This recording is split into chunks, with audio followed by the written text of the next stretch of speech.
Cloudcast Media.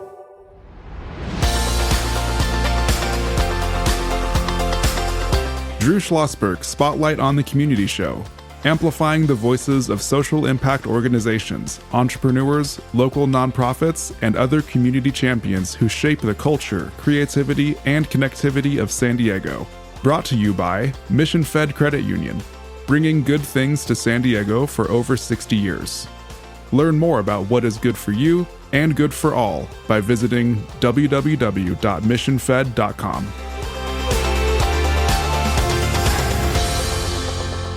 I'm Drew Schlosberg of Cloudcast Media. One of our favorites is back in the studio. Didn't ask her to bring an animal. How dare you? I know, that's not good on me. But the next time she comes in, we're going to find an animal to come in. That's Agnes Barrelet. She is the founder and executive director of Alpine Acres Sanctuary Farm. How you doing there, Agnes? Haven't seen you in a while. I'm doing good. Thank you. Thank you for having me. Of course. And it was a name change, right, from what you were doing before, correct? Yes, it was. Right. And what was it before? San Diego Animal Sanctuary Farm. Yeah. Have you ever been out there, Kristen? No, I'm not super far away either, so I want to go make a trip. Oh my gosh, yes, we're open every day. Yeah, okay. All right, I'll be there like tomorrow with my kid. Perfect. Excellent. We open at 10. All right, we've got a date. Yeah. So Kristen's going to go ahead and bring the whole family out there. Kristen has been co-hosting the Spotlight on the Community Show now in year 3, and she is the executive director of San Diego Writers, Inc. And Kristen, I know you have a question for Agnes. I do. Since I'm not familiar with your organization, can you just tell me a little bit about your mission? Sure. We are an animal sanctuary, and we rescue mostly farm animals. And at the same time, we also have a sustainable agriculture operation. It's very important for us to bring people and the land and the animals together.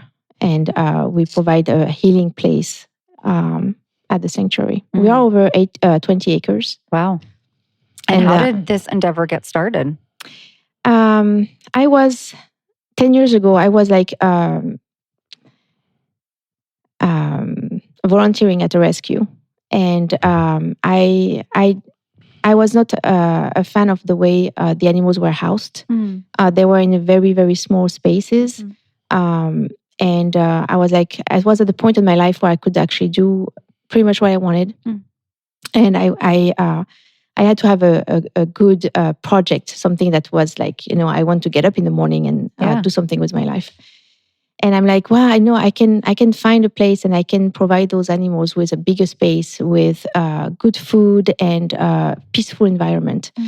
And pretty much at the same time, I saw the movie with my daughter. We bought a zoo with Matt Damon. Yeah. That's a great movie. And this movie really inspired me and taught me that actually it was possible for just one person to open a zoo. And that's what we did. So have you invited Matt Damon to see Alpine Acres at all? I tried. Did you really? I did. I tried. I knew you would. Oh my goodness. One day. Listen, just don't give up on that. We've talked about this before. You have 20 acres, is that right? Yeah, okay. 20 acres. Yeah, how many animals do you have? Currently, we have 178. Oh my 178. Goodness. And the largest animal is? Well, I think it's going to be the... You had a bison, didn't you? Yeah, we have a bison, but we also have a big camel. So we have 3 camels, and a couple of them are really big, and I think they actually are bigger than the bison. They're bigger than the bison, okay. And so when you have 178, you said how many animals, right? Do they come to you from different areas, or how does that work? Do you have capacity to take a lot more animals? Right now, we are at capacity, pretty much on every species. We really try to provide the best life for those animals, and we don't want to do it, especially with our financials right now. It's impossible. But also for the space. Like, we want them to have space. We want them to be able to run if they want to run. We want them to be able to hide if they want to hide, or to be with their friends, or to meet our guests. But we want them to have the choice. So how many are the animals all open? I mean, are they all walking around together, or no, this one here needs to be away from this one? How does that work? Yeah, we actually mix species, but we are very careful with how, of course, we do it. Right. Sometimes it doesn't work, but We have, for example, we have like a pig with goats, and it also was with mini horses. But we have mini horses with mini goats. We have cows with goats, alpacas, llamas with mini donkeys. The sheep are alone. The camels also are alone. The zebra is alone. But then we have watuzis, zebus, ostriches. Wow. Together, we have a cow. We have cows with a emu and goats. So that is, how many people work with you to take care of this? 20 acres and 178 animals. I have 12 people. My goodness. And obviously they understand animals and they understand how to take care of animals and so forth. Do you work at all with the Humane Society when they, find an animal that's out in the refuge? And you said you're at capacity right now, but when you weren't, would you take animals in? Yeah, we just took 9 ducks from the animal control. 9 ducks? Yeah, because they called us and they really didn't have space for them, and they had 22 ducks that they need to find a home for. It was a cruelty case, and they were really in they didn't know what to do, and so we accepted the ducks, and we actually just released them in barnyard. So now the ducks are with 2 other ducks, and then chicken and pigs. So next time. And they have a pond. It's the first time that they have a pond. Is that right? It's the first time in their life that they have a pond. Did you build a pond for them? Well, it's our pond that we use for our ducks, but right. Yeah. Nice. We're chatting with Agnes Barrelet. She is the founder and executive director of Alpine Acres Sanctuary. I'm Drew Schlosberg of Cloudcast Media. You're listening to another edition of Drew Schlosberg's Spotlight on the Community Show. We are the nation's longest running community podcast in our 19th year, brought to you by the phenomenal folks at Mission Fed Credit Union. 6 decades. They're just doing great things in our community. There's not a topic they don't really get involved in, whether it's literacy, whether it's the arts, whether it's Alzheimer's, you name it, food insecurity. They are there shoulder to shoulder, joined by my co-host, Kristen Fogel, now in the 3rd year, and I'm very grateful that she's co-hosting our Spotlight on the Community Show. Kristen, you're an animal lover. I am. I have so many questions. I want to go right now. Can we just go right now? Can we just cease the interview? Okay, all right. No, Agnes and I talked. No. We have talked about this many times, and Charles wants to do it as well. Our business partner, Charles Parisi, the CEO and founder of Cloudcast Media. We're going to do a podcast out from Alpine Acres. We've talked about that. We did, yeah. And so we want to get that set up. Go ahead, Kristen. All right, I'll be there. I'm like 10, 15 minutes away. Okay. So you have 12 people that are working for you. Are these volunteers, staff? No, it's just staff. It's just staff. And do you have volunteers that come and help? We have a few volunteers that come regularly. And to me, it's very important that our animals are cared for by the same people. It's very hard to have volunteers that can come like on a regular basis. Mm-hmm. We've seen very fast that our animals really needed to have the attention of the same people. We are their parents. We are like, and it's very different than if you were caring for like a lion, an animal that you cannot actually have a relationship with, which is too dangerous. Mm-hmm. Our animals are being pet by our staff. They are like, there is really a connection, a deep connection. So if you have volunteers come, is there like a minimum time requirement that you ask for, or what is that like? Well, we are not very demanding. We'll take whatever you can give us. But the thing is that our volunteers rarely care for our animals per se, because they don't come enough to actually build a relationship with them. But we have a few that do, and they are going inside the pastures. They clean up the pastures. They brush our horses. They take care of our bison, and so very nice. Yeah, and one of the questions I have is that we have 12 folks. Do you live on site? I do. Yeah, and do the staff live on site or just? No, just me. Just you. Okay, so do you and 178 animals in that aspect of it. And with it, you and I have talked about this before.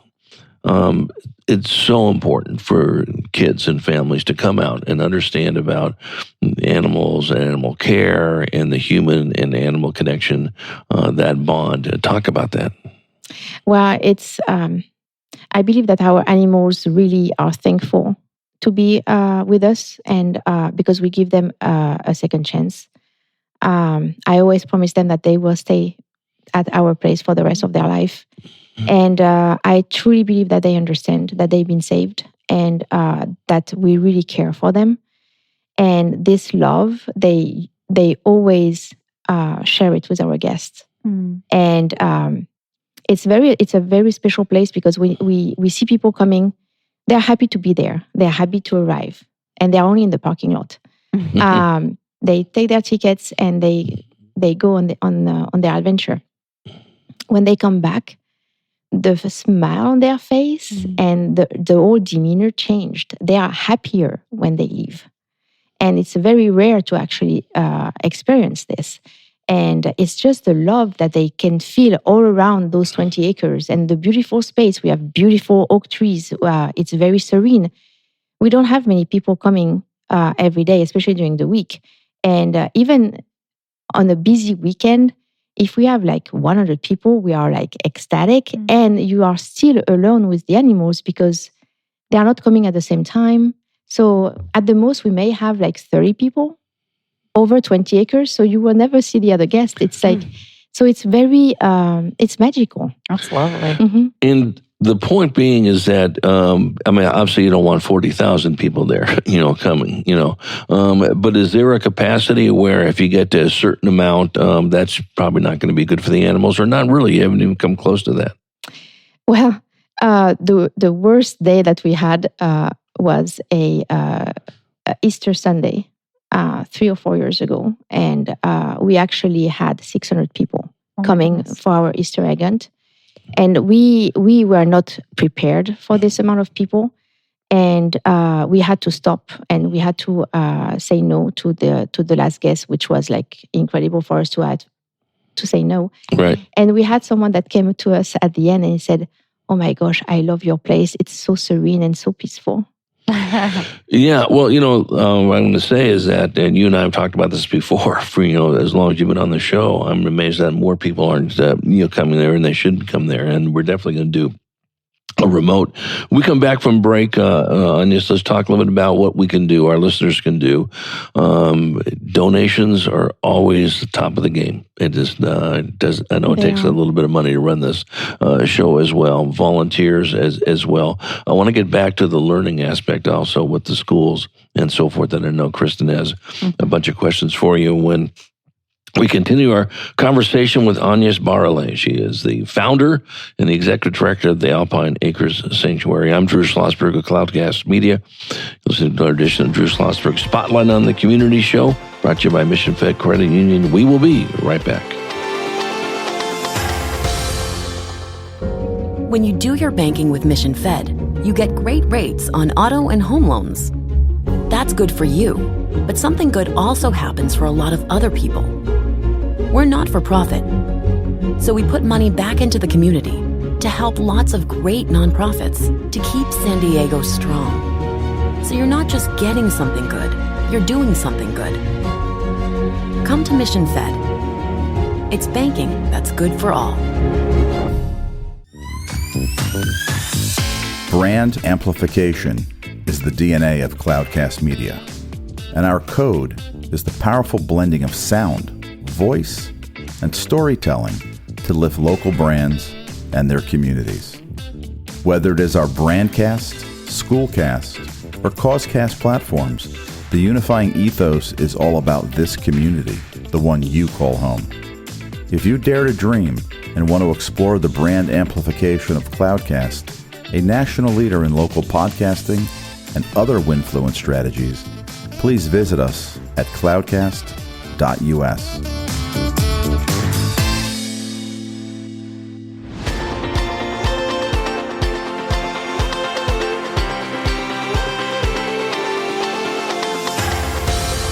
I'm Drew Schlosberg. You're listening to another edition of Drew Schlosberg Spotlight on the Community Show, brought to you by Mission Fed Credit Union. We are always pleased to have in the studio with us today Agnes Barrelet. She is the founder and executive director of Alpine Acres Sanctuary Farm, joined by my co-host, Kristen Fogel, executive director of San Diego Writers, Inc. Talk about, listen, we always want to try to raise funds for you and have people donate. Do you have events that go on? Well, we have our pumpkin patch coming up, and so our pumpkins are growing. Yay! They're going to be ready by the end of the month, and so we are doing our pumpkin patch. We have our winter fair coming up in December, our Easter egg hunt in April. We have our annual fundraiser gala. Usually it's in March, and as far as events, that's about it. Right, exactly. But donations do people become members of Alpine Acres or just donators or both? Yeah, both. We believe we can sustain the farm just with visitors. We should not have to ask for donations, and I wish we would be at this stage right now. But unfortunately, we're not. And not yet. Not yet. Not yet. But it's coming. Right. We have mostly a cash flow issue, and because we don't have any reserves, it costs pretty much $55,000 a month to run the farm, and so we just operate on a day-to-day basis. And so when we have a slow month like we have had in August, our revenues plummeted, and donations didn't come fast enough, and we just were in a quite bad situation. Hopefully it's going to change because school is back in session, and we're going to have field trips coming up. Do you do summer camps at all? We do summer camps when I have the staff. Sometimes it's difficult. We had to stay away from them for like 6 months, and we were able to reintroduce them in July this year. So yeah, we do camps. We do field trips with the schools. Right. I want to get back to, and you jump in on this, Kristen, as well. Will the schools do field trips? Will they get a chance to feed the animals, walk with the animals, touch the animals? What do they learn about the animals? So our field trips are very hands-on. Okay. It's like they like to say, experiential experience. Sure. And they feed the animals. So we take a group and we go around the farm, and they see all the animals, and they feed them. They learn about them, like they learn their habitat, their regular habitat, why they came here, what do they eat, how long they live. It depends, of course, of the age of the students.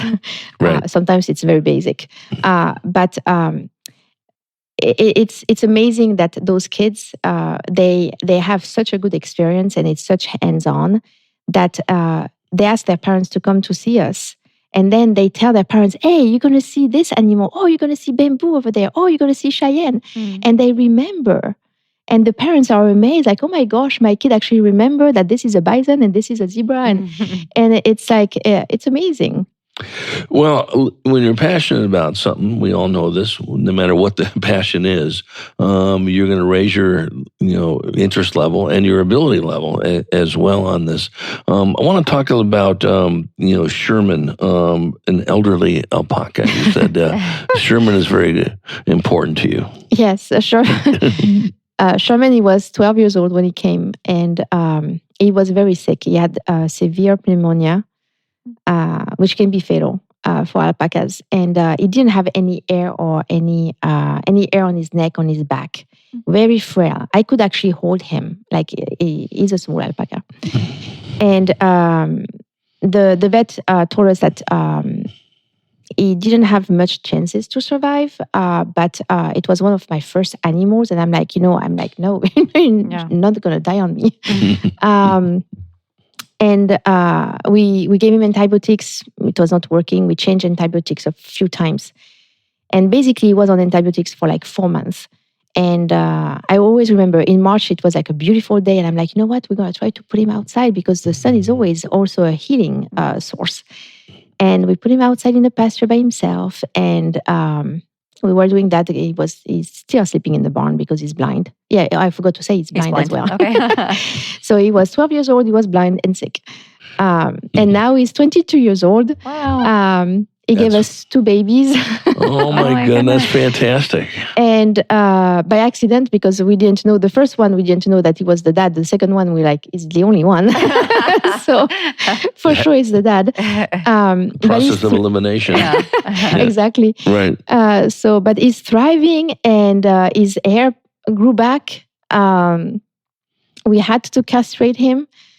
And then we had to separate him from his family because he decided that at 20 years old and blind, he will challenge our young llama. And really, and for his own safety, we actually moved him with the horses, and he's been next to his family for a long time, and he's happy with the horses, and the horses are taking care of him. Aww. It's really cute. Well, and that must be one of the things that, you never cease to be amazed by the behaviors of animals when they put together, I imagine, right, Agnes? Yeah, it's amazing. And to see this, we're chatting with Agnes Barrelet. She is the founder and executive director of Alpine Acres Sanctuary Farm. I'm Drew Schlosberg of Cloudcast Media, listening to another edition of Drew Schlosberg Spotlight on the Community Show, brought to you by Mission Fed Credit Union, joined by my co-host, Kristen Fogel. She is the executive director of San Diego Writers Inc. Kristen, whatever. I can't believe you haven't asked a million animal questions. I want to. I mean, you're talking a little bit, so it's fine. This is the show. Don't forget. Yeah, it's true. It is your show. Yeah. Actually, I want to kind of segue over to this fresh produce sales, just because that's amazing that you do that. Can you tell me a little bit about that program? Sure. It was my dream since the beginning. We had set a portion of the land for our vegetable garden and for our orchard, and we grow all our veggies and fruits biologically, so it's chemical free. We are beyond organic. And it's very important to me to share this with the community because it's actually produce that can heal you. They are full of nutrients, full of vitamins, contrary to what we find in the stores. And it's like we are going back to the basics. Yes, it's like we eat like our ancestors. The tomato has a real tomato taste, and our fruits are just incredible. One of the things I really wanted to emphasize before we wrap it up here is that, what a shock, money doesn't grow on trees. But we do need to contribute to this group. Yes. There's no question. Any donation is fine. No one's going to turn down Bill Gates' money, of course. We all know that. But make some contribution, and I think that's going to go a long way. There should be, literally hundreds of people coming to this on the weekends. There's no question about that, and in the summer as well. What do you think about that, Kristen? I think yes, and we are coming tomorrow. Thank you. Yeah, my husband always works on Saturday, so I'm always like, "Where are we going? What are we doing?" So we usually go to Summers Past Farm, which is out that way-ish. And so what is the cost to come and see you as a family? So it's $40 for adults and it's $25 for the kids. Okay. Between 2 and 12 years old. Under 2 it's free. And tomorrow I'll be there because I'm manning the ticket booth every Saturday. Excellent. And if someone wanted to become a member, what does that look like and what are membership benefits? So our adult membership is $149 for the year. You can come as many times as you want. We only close 2 days a year. Okay. Thanksgiving Day and Christmas Day. Because I believe that we will not have anybody anyway. But, so you can come anytime. Parking is free for members and for guests.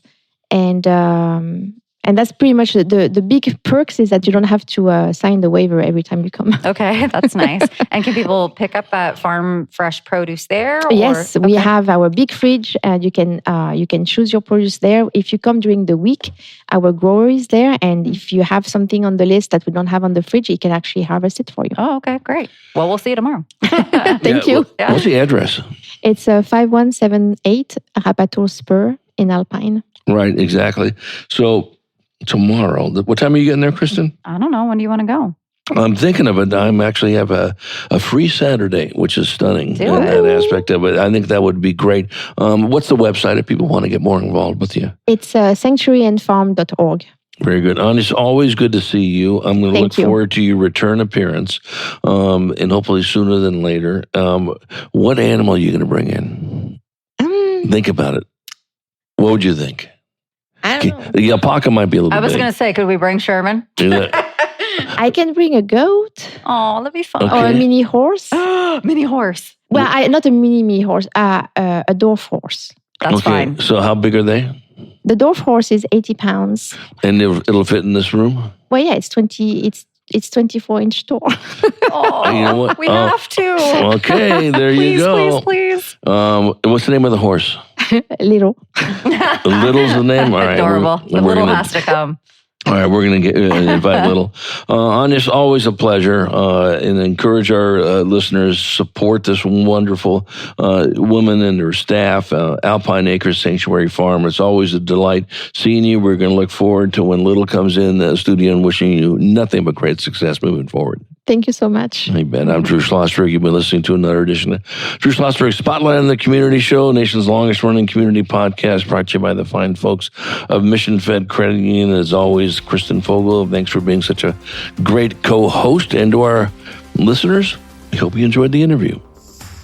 You've been listening to an episode of Drew Schlosberg's Spotlight on the Community Show, amplifying the voices of social impact organizations, entrepreneurs, local nonprofits, and other community champions who shape the culture, creativity, and connectivity of San Diego community.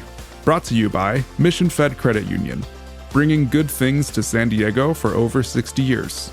Learn more about what is good for you and good for all by visiting www.missionfed.com.